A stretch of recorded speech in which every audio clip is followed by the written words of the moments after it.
Friends, welcome to Ruchitha cooking. இன்றைக்கி என்ன சாப்பாடுனா, இந்த மழை காலத்துக்கு சுட சுட பூண்டு சாதம், காளான் சிப்பி காளான் ஃப்ரை பண்ணியிருக்கேன். சிக்கன் 65 தோற்றுறோங்க, அந்த அளவுக்கு இருக்குங்க. இது செம்மையாக இருக்குங்க.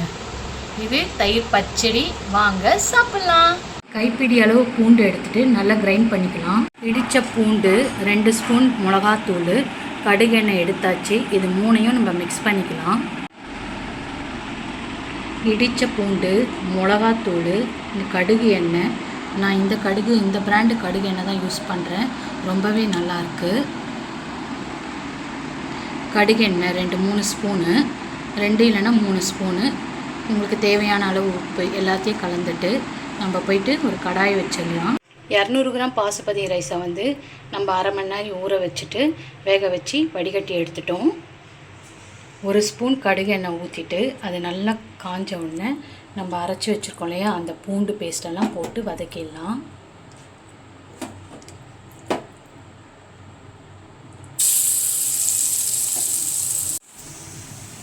கடுகு எண்ணெய் வாசமும் அந்த பூண்டும் எனக்கு வஞ்சரம் மீன் ஸ்மெல்லு வருது. ஆனால் புரட்டாசி மாதம் ரொம்ப நல்ல ஒரு வாசனையாக இருக்குது. ட்ரை பண்ணி பாருங்கள்.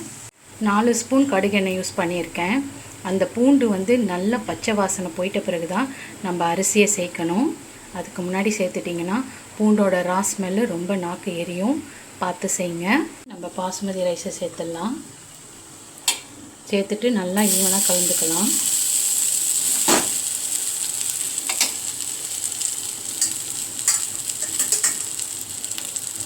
அவ்வளோதான், பூண்டு சாதம் ரெடி ஆகிடுச்சு. இதை ஹாட் பேக்கில் மாற்றிடலாம்.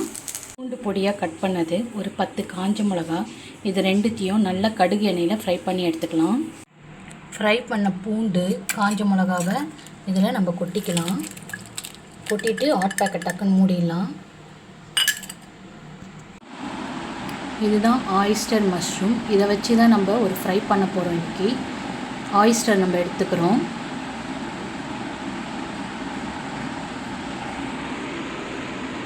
இஞ்சி ஒரு சின்ன துண்டு, பூண்டு ஒரு 20 பல், ஒரு பாதி எலுமிச்சம்பழம், கரம் மசாலா, மைதா மாவு 2 ஸ்பூன், கார்ன்ஃப்ளவர் 2 ஸ்பூன்.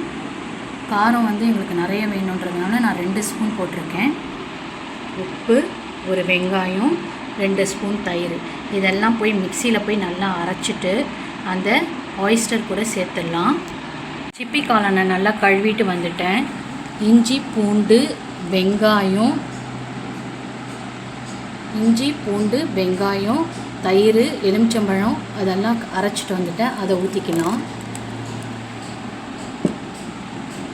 அப்புறம் 1 spoon garam masala, 2 spoon cornflour, 2 spoon மைதா, 2 ஸ்பூன் மிளகாத்தூள் எல்லாம் கலந்துக்கலாம். இதை நல்லா கலந்துட்டு நம்ம எண்ணெயில் போய் பொரிச்சு எடுத்துக்கலாம். கடைசியாக ஒரே 1 ஸ்பூன் கடலை மாவு சேர்த்து கலந்துடலாம். ஸ்லோ ஃப்ளேமில் வச்சு பொரிச்சு எடுத்துக்கலாம்.